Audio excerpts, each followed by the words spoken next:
vagus nerve, you know, it is the 10th cranial nerve.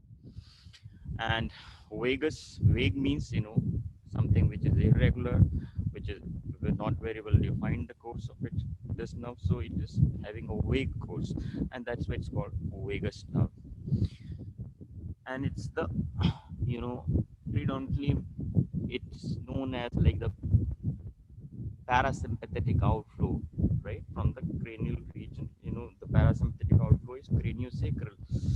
So most of the nerves which were carrying parasympathetic fibers in the from the cranial nerves, they were supplying the regions in the head and neck. But this nerve, you know, vagus, provides parasympathetic outflow not only to the head and neck region but also to the uh, thorax, abdomen, as well as the upper limbs. So it has a wide distribution. That's why it's called vagus. So cranial, the 10th cranial nerve. First of all, now we will talk about the functional components of this nerve. So again, we're repeating the same functional components. Remember, like from the last seven cranial nerve, and then the ninth cranial nerve, you will find the functional components are the same here also. Uh, Normally, there are seven functional components. You have three efferents and four, you know, four afferents. Most medial was general visceral efferent, which is missing here, and most lateral was special somatic afferent, which also is missing here. So the middle five functional components you will find in the seventh nerve, in the ninth nerve, as well as in the 10th nerve. So let's talk about the different functional components. The 10th nerve, special visceral efferent. Again, you know, it's called branchial efferent. For this, there is a nucleus called nucleus ambiguous, right? And let me tell you beforehand that this nerve, while talking about dysfunctional components, is mainly innervated by the cranial portion of accessory nerve. So in the nucleus ambiguous, the bulk of the fibers which are arising is for the cranial portion of accessory nerve. So together with the cranial portion of accessory nerve vagus, from this portion of the nucleus ambiguous, the lower portion of nucleus ambiguous, it will provide innervation to the muscles derived from the fourth and the sixth pharyngeal arches. Right, these are all skeletal muscles. And fourth pharyngeal arch, you know, it supplies the muscles of the soft palate and the pharynx. And in case of soft palate, all the muscles, you know, that's why we call it as vagoaccessory nerve, right? So vagoaccessory nerve will supply all the muscles of the soft palate, except, you know, is the tensor veli palatini, and that is by the V1 division of the trigeminal, that's mandibular nerve, because that arises from the first branchial arch. And then in pharynx, again, it's by vagoaccessory nerve, all the muscles there in the pharynx, except there also is an exception, and that, you know, is stylopharyngeus, and stylopharyngeus is supplied by the ninth cranial nerve, glossopharyngeal nerve. Okay, so that was about the branchial efferent component. And then you have this general visceral efferent. Hold on. Then it also innervates like the muscles derived from the sixth arch, this special visceral efferent here. It also innervates the muscles derived from the sixth arch, and these are all the muscles which are the intrinsic muscles of the larynx. But, you know, this is innervated by the superior laryngeal nerve, which divides into internal and external laryngeal nerve.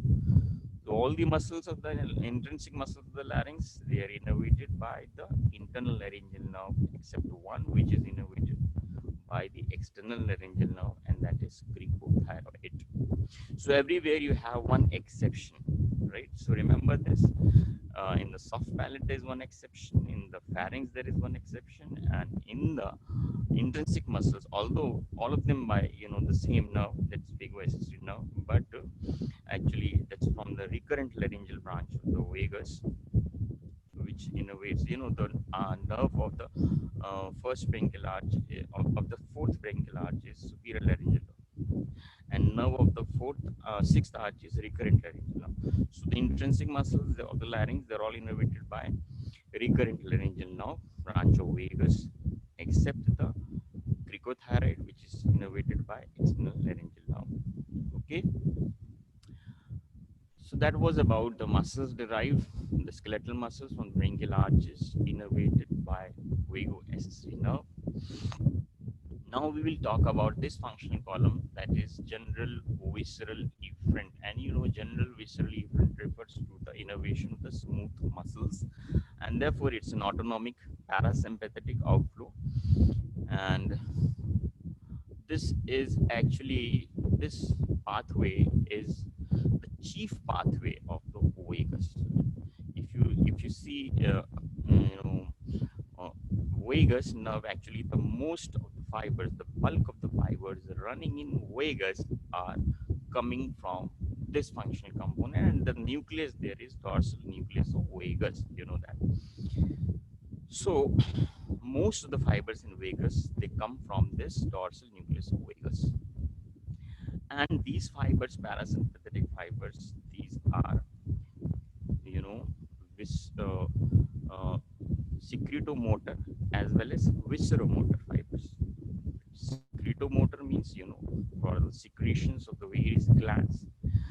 And I told you, not only head and neck, in the thorax and abdominal viscera as well. So all the secretions there in the GIT, respiratory system, as well as in the head and neck region, the mucosal secretions, they are by controlled by this outflow, general visceral efferent. Now about the visceromotor component. Visceromotor, ultimately it's all about innervation of the smooth muscles. When we talk about you know secretomotor, it means innervation of the myepithelial cells or cells surrounding these glands. And when we talk about visceromotor, it means the smooth muscles in the viscera.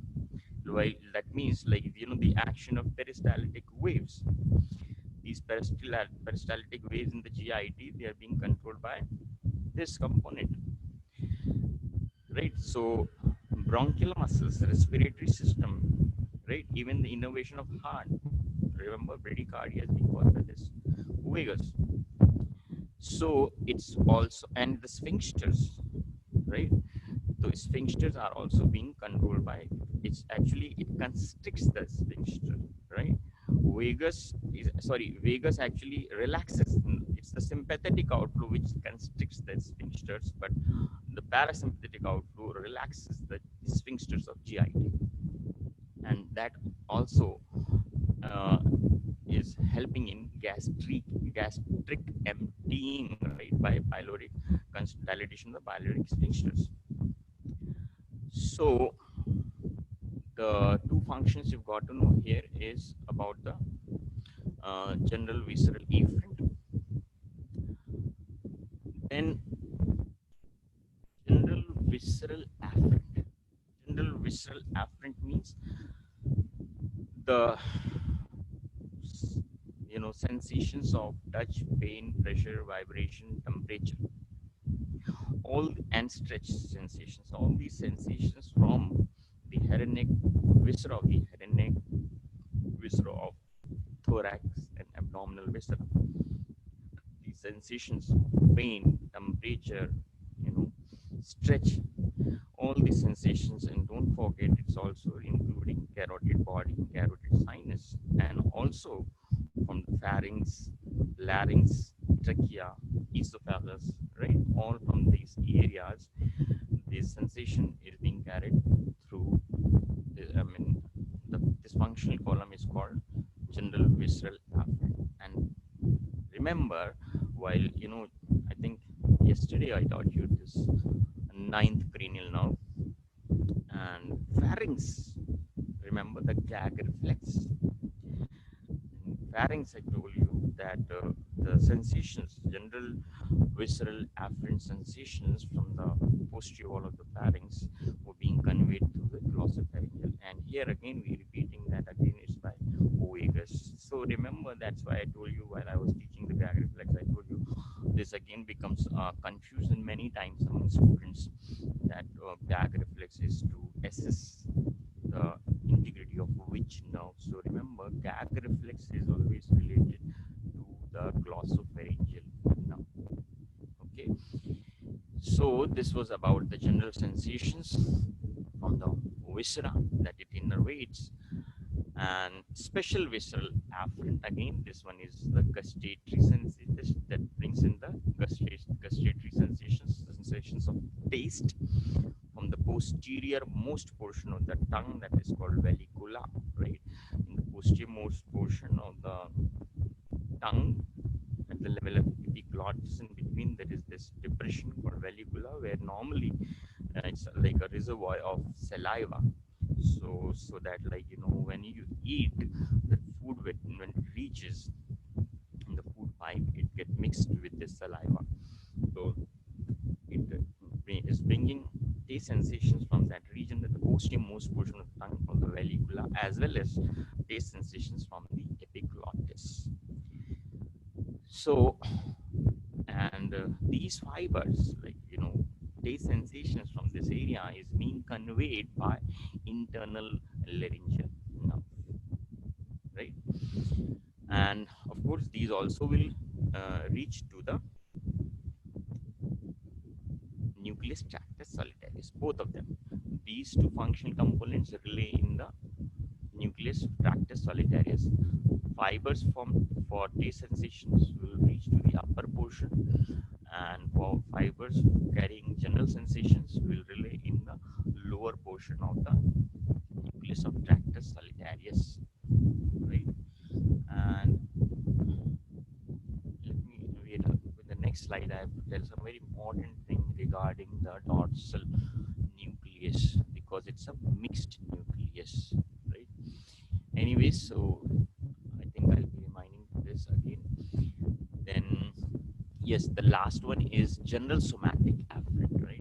General somatic afferent, this I taught you while I was teaching facial nerve. So facial nerve was bringing like all these extroceptive sensation, pain, temperature sensations, vibration sensations, touch sensations from the base of the auricle, from the concha. Remember, that's the auricular branch of vagus, auricular branch of facial nerve.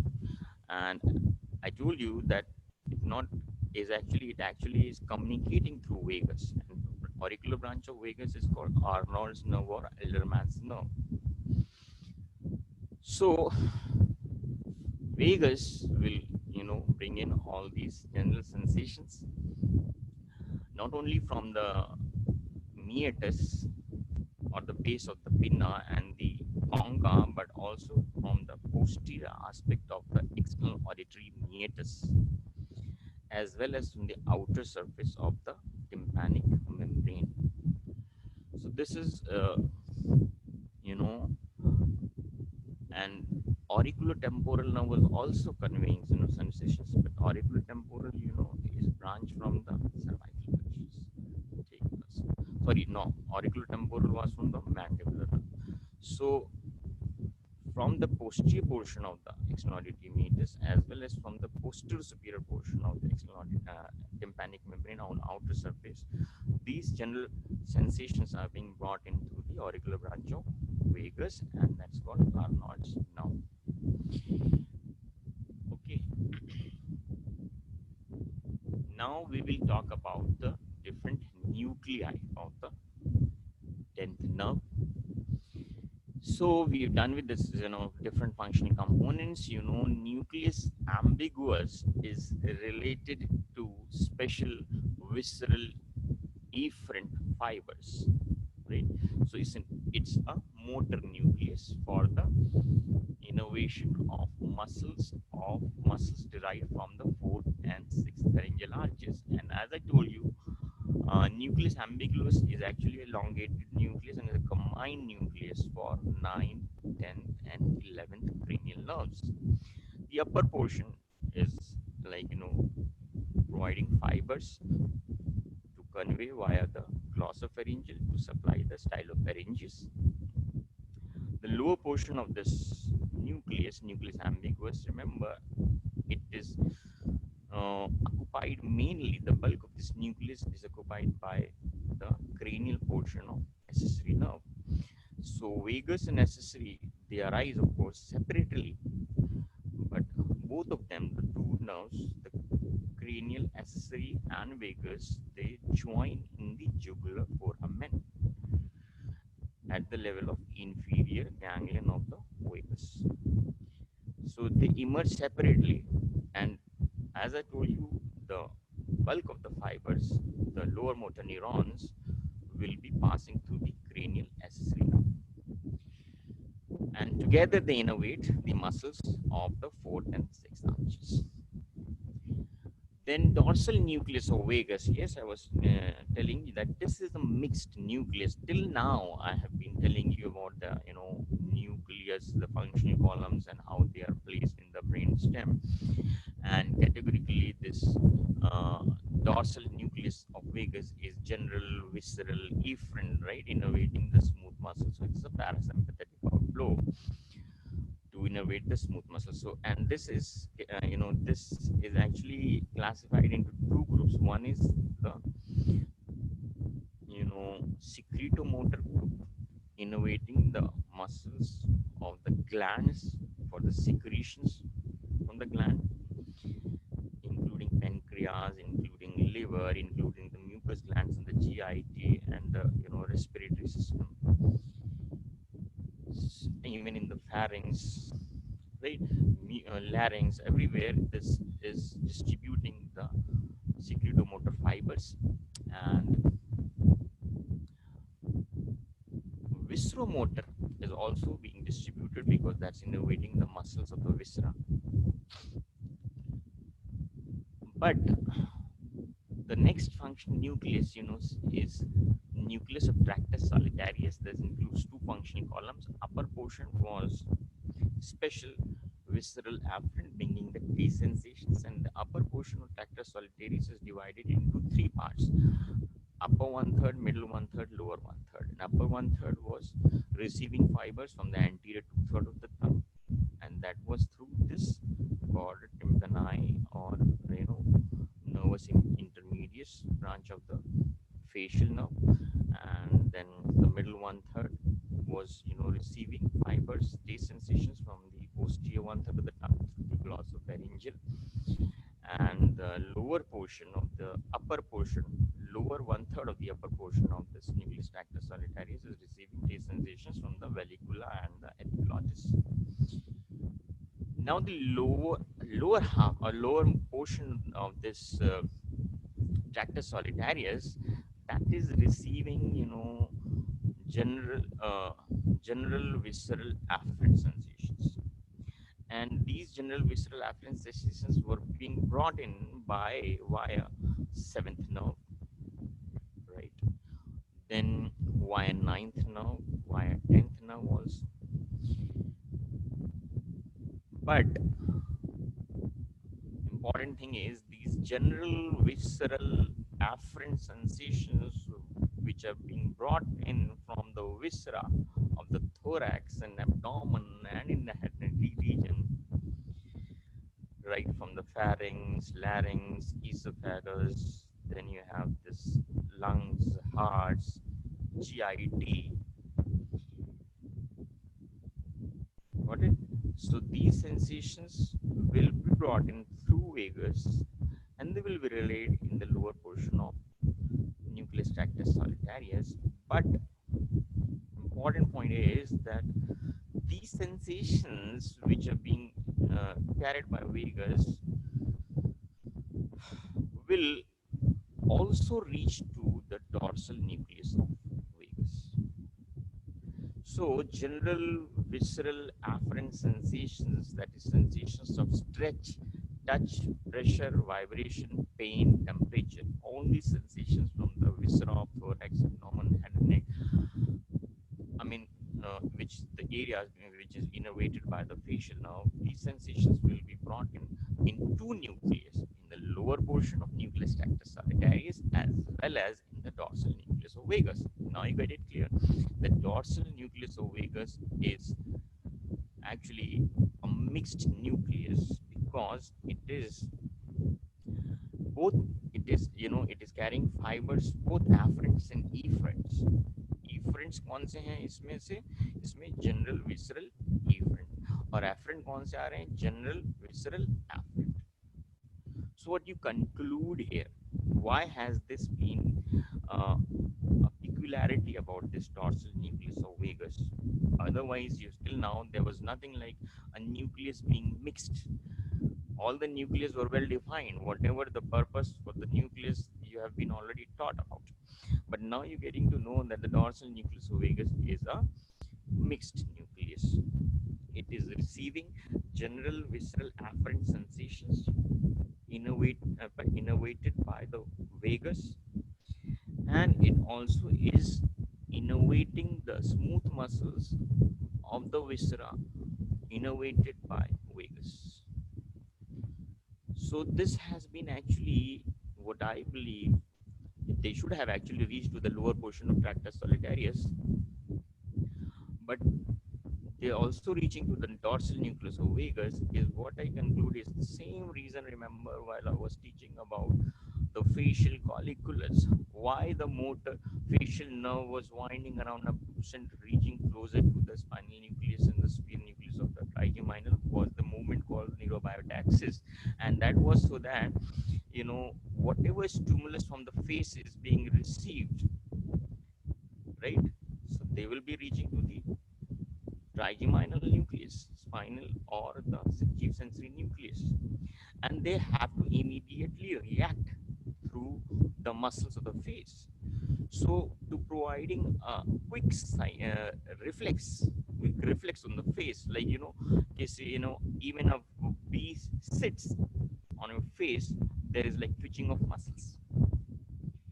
So, to provide a rapid reflex, the motor and afferents and motor of the same region, they come in close approximation. So similarly, this what I believe becomes the reason here also. If the if you have a stomach ache like peptic ulcers or any sort of pain in the GIT, because of the sensations will be relayed if they would have relayed in the, they normally of course they relay there in the lower portion of tractus solitarius, but tractus solitarius and dorsal nucleus there is a different there is a space there. The dorsal nucleus is very dorsally positioned in the medulla, so the reflex would have not so easy in a quick reflex. So instead, these fibers of general visceral afferent sensations from the viscera of the GIT, they also reach directly to the dorsal nucleus of vagus, so that from there will be a quick reflex, because from that nucleus there are also general visceral efferents coming up. Got it? So that's the purpose. Remember that dorsal nucleus of vagus is a mixed nucleus. Got it? Then the last functional component, the fifth functional component of this nerve was general somatic afferent, right? And this is sensations of touch, pressure, vibration from the pinna, and pinna means the concha, the inner concha on the inner surface of the temporal surface of the ear, then the base of the auricle, then the external auditory meatus posterior superiorly, and even the outer surface of the tympanic posterior superiorly. All these sensations, general somatic sensations, are being brought in through this branch, auricular branch of vagus, Arnold's nerve. And again, the thing is, the trigeminal nucleus has been taught to you in detail. So sensations of touch, pressure, vibrations, they will be conveyed into the chief sensory nucleus of trigeminal. Sensations of pain, temperature, will be relayed into the spinal nucleus of trigeminal, and the proprioceptive sensations from the muscles innervated by vagus, that includes the muscles of soft palate, pharynx, larynx. So proprioceptive sensations from these muscles will be relayed there in the mesencephalic nucleus of trigeminal. Got it?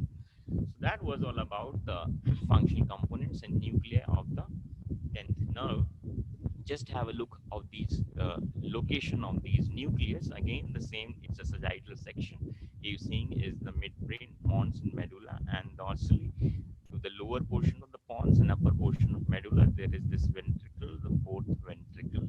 The roof wave shine is being formed by the cerebellum. The blue color nuclei are the motor nuclei, the red ones are the sensory nuclei.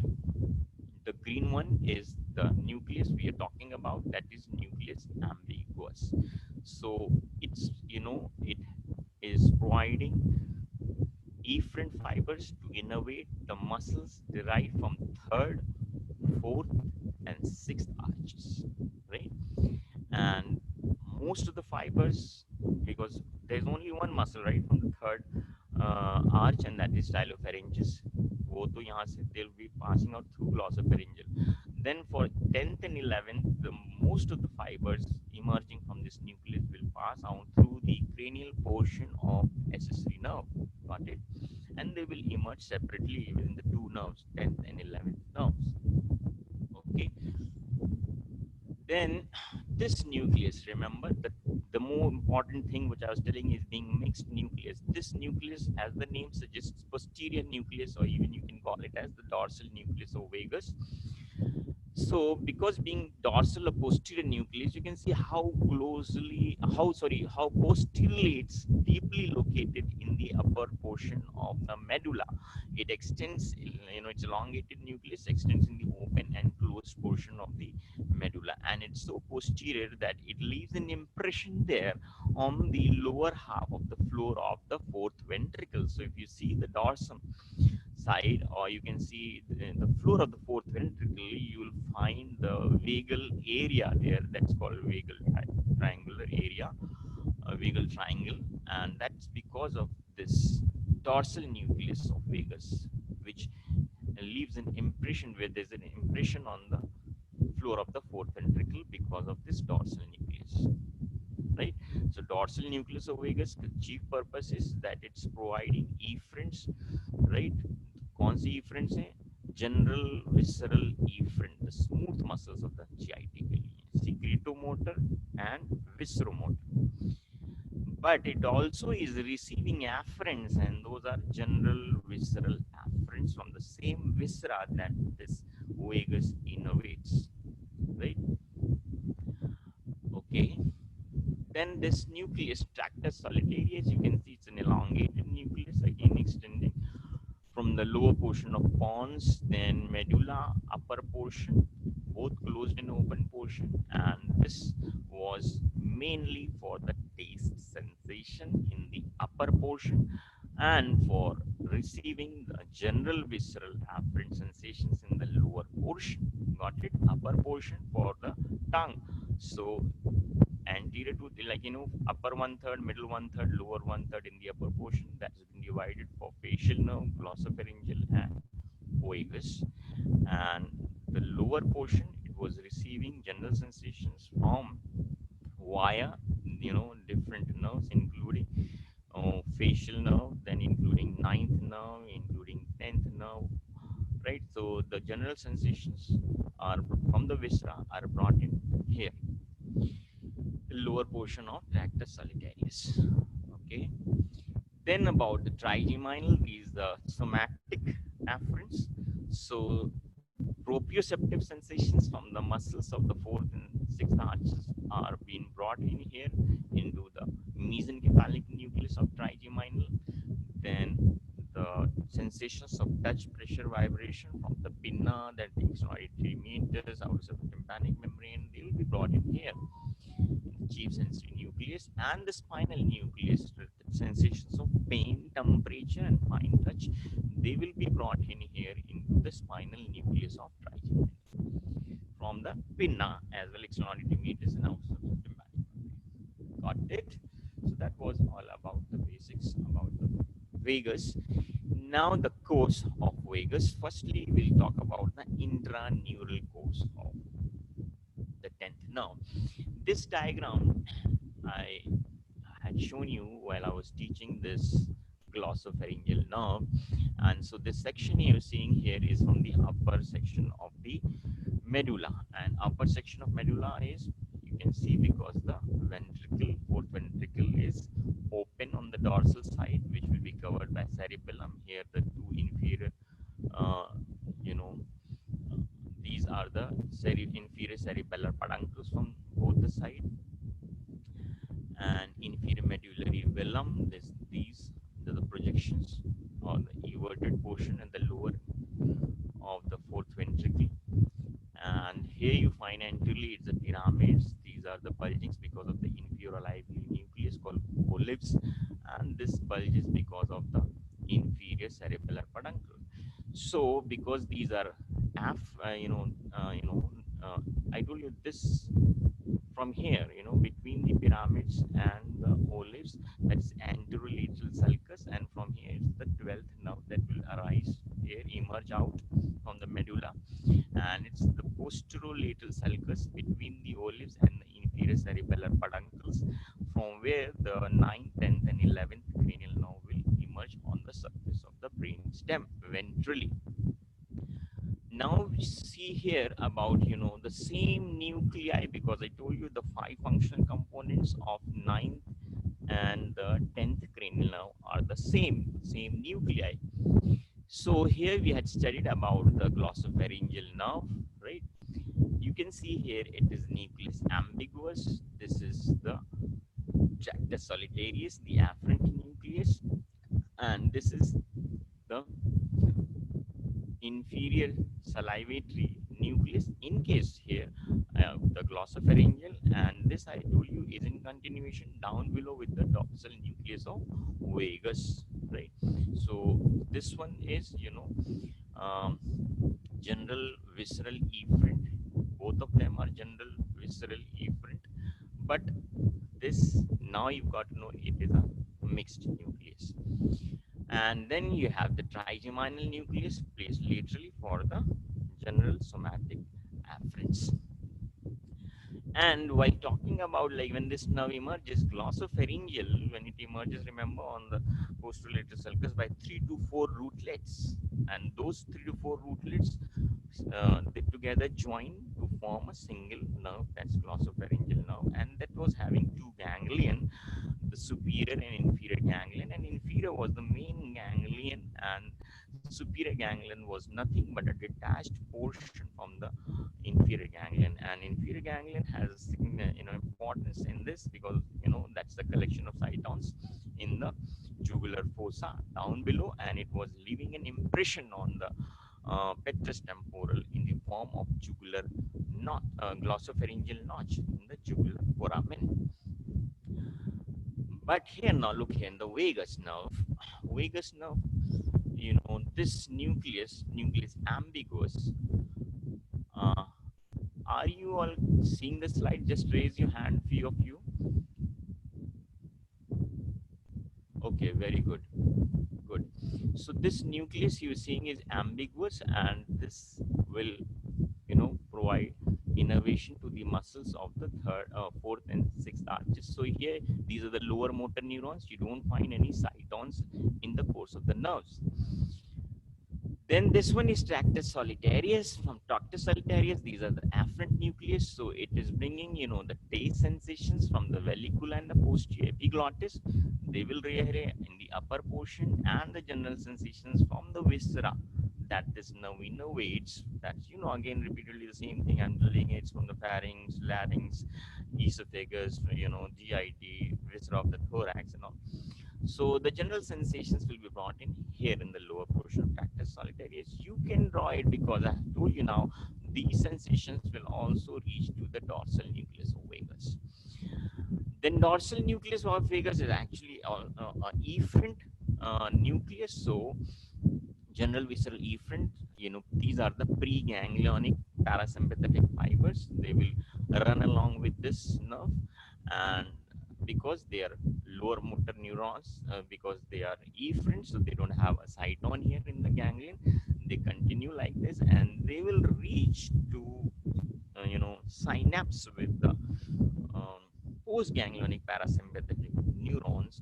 And the ganglia is the parasympathetic ganglion in this case is very far off located from the CNS and very close to the viscera, or either sometimes within the viscera. So the postganglionic parasympathetic fibers, especially in case of vagus, are very small fibers, and that's why remember the action will be very precise. Only the micturition is happening, rest is normal, defecation, the rest is normal, right? Then midrias, meiosis, all sort of functions of parasympathetic are very precise. The reason is the postganglionic fibers innervates only the specific smooth muscle cells which are required for that particular action. So the parasympathetic ganglion associated with these fibers will be close or within the viscera. Then you have the another general somatic afferents, these from the pinna, auricle, concha, tympanic membrane, auditory, external auditory meatus. All the sensations of general sensations will be brought in here. Now look here, these are all first order sensory neurons, right? First order sensory neurons for special, that is taste sensation. First order, general visceral, they have their cytons in the inferior ganglion of the vagus.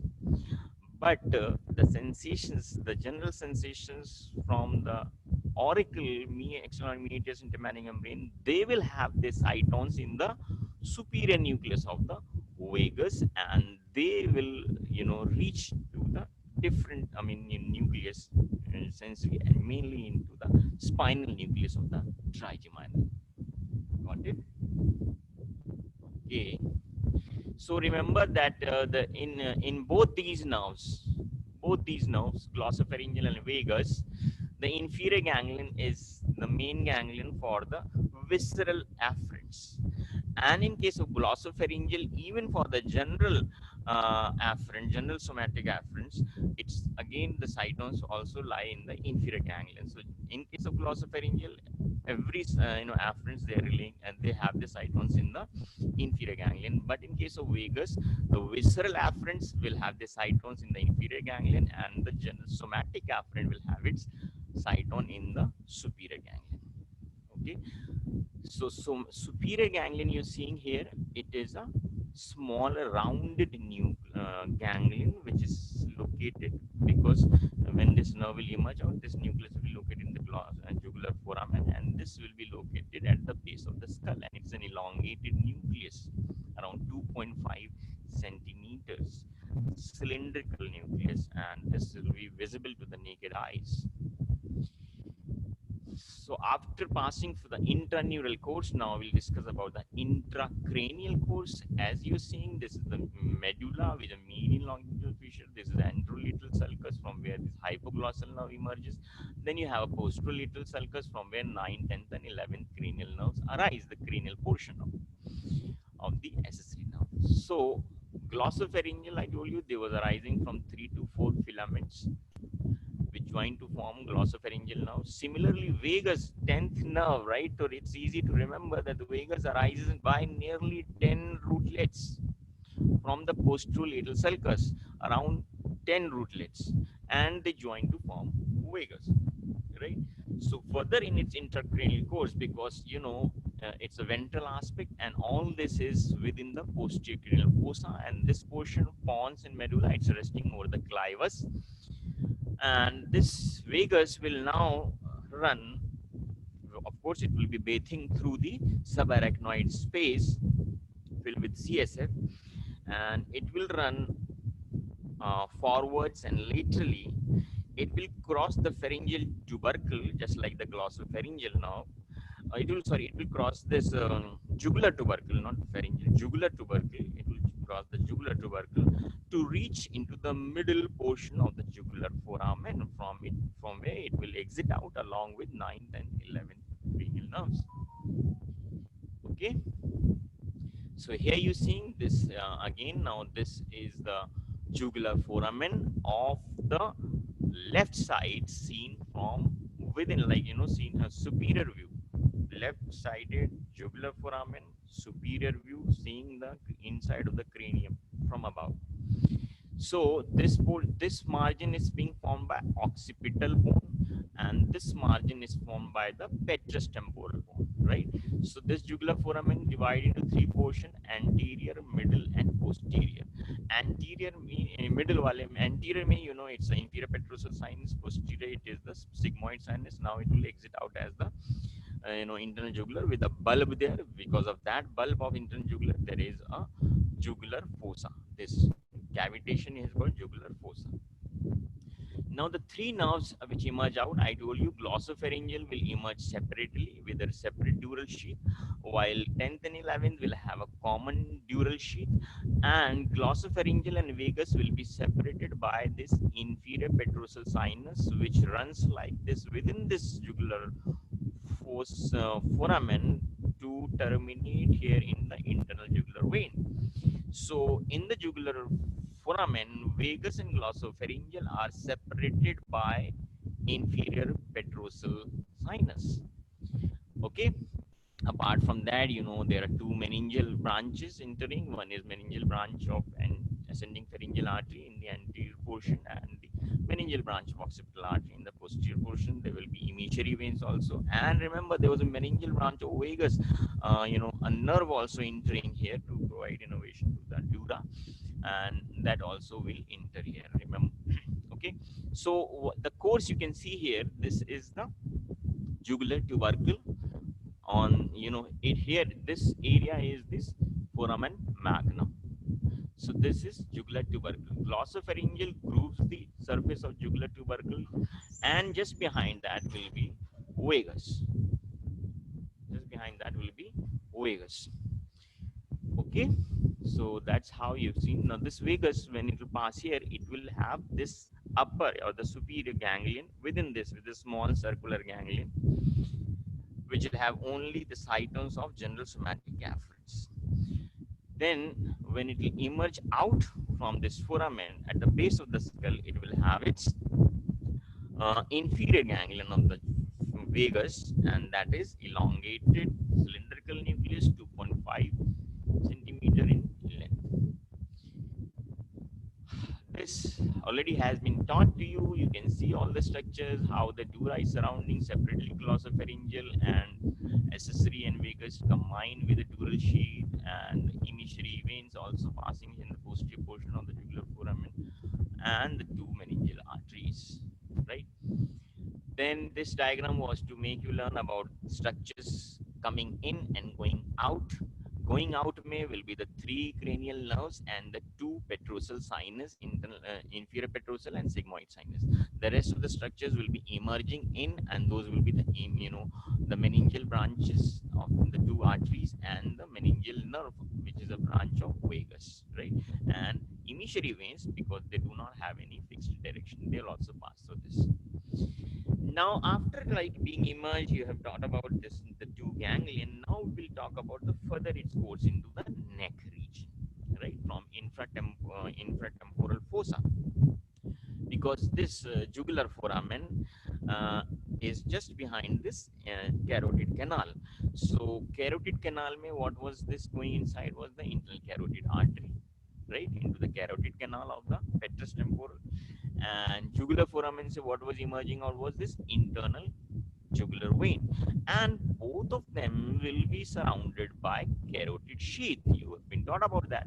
So vagus, when it will emerge out, obviously it will become a content of carotid sheath. You have been taught about the thing. So when it descends down, it will be lying, lateral to the internal carotid in upper part, and lateral to the common carotid in the lower portion, and it will be lying medial to the internal jugular vein, right?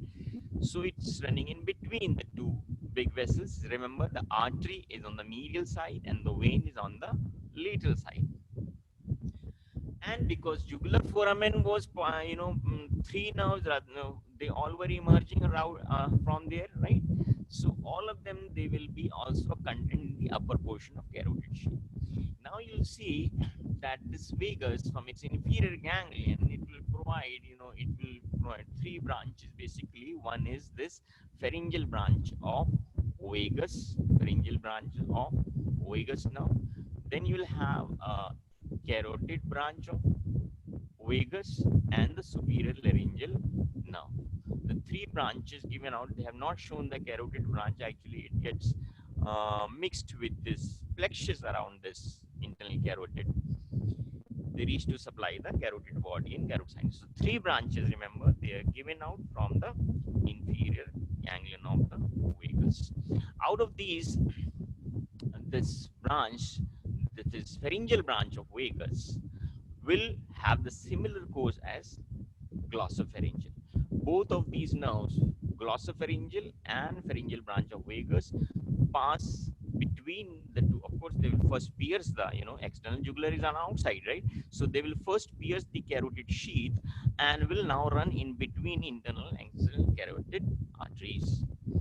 However, this one, this is the superior laryngeal, right? The superior laryngeal nerve passes behind both these arteries.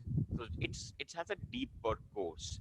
So superior laryngeal artery runs behind both common and external carotids. And what was that nerve was running anterior to both these arteries was hypoglossal, or the 12th nerve, right? So that was about this inferior ganglion. And we have, yes, now we are talking about yes, the communications of this 10th cranial nerve. Look here, in the jugular foramen, there were three nerves, right? And there were these two nerves. Glossopharyngeal was having two new ganglions, superior and inferior. Even vagus was having two ganglions, superior and inferior. But the superior ganglion of glossopharyngeal was not having any cytons. Here, in case of vagus, they will be having cytons of the general somatic afferents. Okay, so they both have their auricular branches. Inferior ganglion of glossopharyngeal was giving this branch to the auricle and to the middle ear cavity, that's called a tympanic branch, and that also is called Jacobson's nerve, and which enters into the middle ear through the tympanic canaliculus, right? So tympanic canaliculus, I taught you yesterday while I was teaching this jugular foramen, right? So tympanic canaliculus was present between a thin plate separating the carotid canal and the jugular fossa. There it was there. From there it was entering. Then about this auricular branch of vagus, which is a branch given out from the superior ganglion of the vagus. So auricular branch of vagus, remember there are two branches given out from the superior, keep comparing. Superior ganglion of glossopharyngeal was not giving any branches, clear. Then it was not even having any cytons there. But the superior ganglion of vagus are having what cytons? General somatic afferents ke cytons honge. And it is given out two branches. One is the auricular branch of vagus and the meningeal branch of the vagus, which I've already told you, it is reaching back into the posterior cranial fossa through the jugular foramen.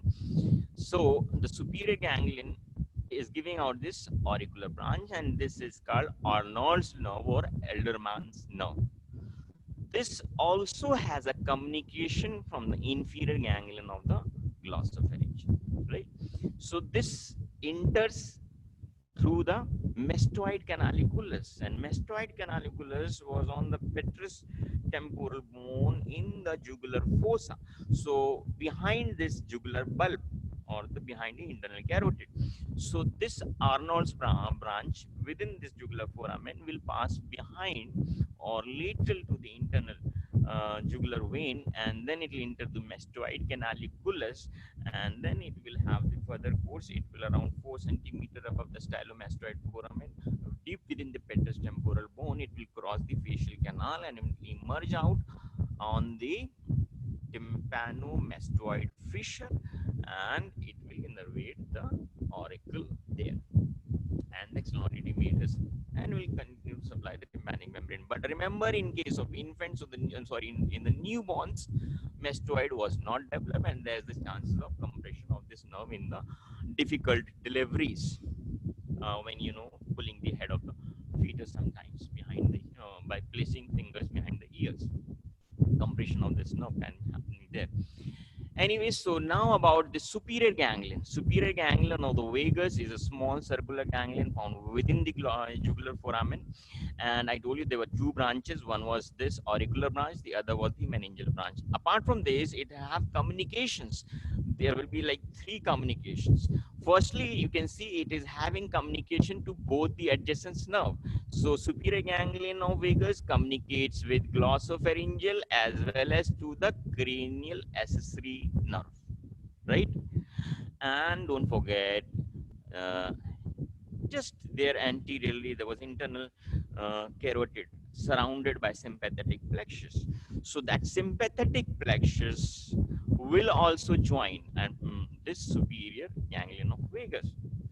So that actually, and the sympathetic plexus and internal carotid is coming from the superior cervical sympathetic ganglion, and all those were the post ganglionic fibers, sympathetic fibers. So यानी कि superior ganglion के बारे में you just remember that it gives out two branches and three communications. Two branches क्या थी? Auricular branch of vagus and the meningeal branch, right? Remember, let me tell you about the meningeal branch also now. The meningeal branch of this superior from the superior ganglion will, rise up and will go back into the posterior cranial fossa to innervate the dura in the posterior cranial fossa. But the fibers running in the meningeal branch will be not from the vagus, will be actually the fibers running into, that's why I was telling about the communications. So the fibers running in the meningeal branch, which they have not shown here, there will be a branch going back into the jugular foramen, into the posterior fossa supply, the dura, and that meningeal branch of vagus will be carrying fibers from the upper cervical segment C1, C2. Remember, when I was teaching you about the nerve supply of dura mater, I told you that the dura in the posterior cranial fossa is innervated by the cervical nerves C1, C2. So the C1, C2, the fibers from C1, C2 will reach here via meningeal branch of vagus and the sympathetic fibers. That's why I told you there are three communications: one with glossopharyngeal, one with cranial accessory, and with sympathetic plexus. So the fibers, the sympathetic fibers, will also reach into the cranium through this meningeal branch of vagus. Got it? Then look here, this is the inferior ganglion, which is an elongated cylindrical ganglion, 2.5 centimeters. So it's a big nucleus visible to the naked eyes. It will give out three branches, three communications. ठीक है, superior ganglion का क्या याद दिलाया था? Remember, two branches, three communications. Inferior ganglion क्या बताया? Three branches, three communications. What will be the three branches arising from the inferior ganglion? One will be the superior laryngeal nerve. The other will be the pharyngeal branches and the branch to the carotid sinus. That's called carotid branch. Okay. So the three branches are pharyngeal branch, pharyngeal branch of vagus, carotid branch of vagus, and the superior laryngeal branch of vagus will arise from the inferior ganglion. And the three communications to this nucleus will be one, is from this. You can see here is from the, actually they have shown it. It's not like this. Superior, the cranial accessory is communicating to the superior ganglion. Inferior ganglion actually communicates with the 12th nerve. The three communications of the inferior ganglion will be to the 12th nerve, to the sympathetic fibers, right? To the sympathetic fibers, right, are from the carotid, around the carotid plexus, and rising from the superior cervical sympathetic ganglion. And also it will communicate to the loop between first and second cervical nerves. And that's how the cervical fibers will run in the vagus from inferior ganglion to superior ganglion, and through its meningeal branch will reach into the posterior cranial fossa. Got it? So that was about communications here. And now look here, this is the coronal section of the passing through the temporal bone. You seeing pinna from behind. So that means you are looking here is this jugular foramen. Hypoglossal nerve has a separate course, although the three nerves, 9th and then 11th, they are passing on from the jugular foramen. And there you find is a company, this branch is the auricular branch of vagus, right? So auricular branch of vagus, this is stylomastoid foramen, right? Styloid process है, mastoid process है. The stylomastoid के just above 4 millimeter above, it crosses the facial canal, and of course it gets a communicating branch from, you can see the auricular branch of facial nerve. It also gets a communicating branch, and that's how it was innervating the pinna. Even the fourth and seventh nerve was also innervating the pinna. And this auricular branch of vagus was also getting a communication from the inferior ganglion of the glossopharyngeal. So this is Arnold's nerve or Alderman's nerve, and Jacobson's nerve they have not shown. Actually, it's a tympanic branch of glossopharyngeal.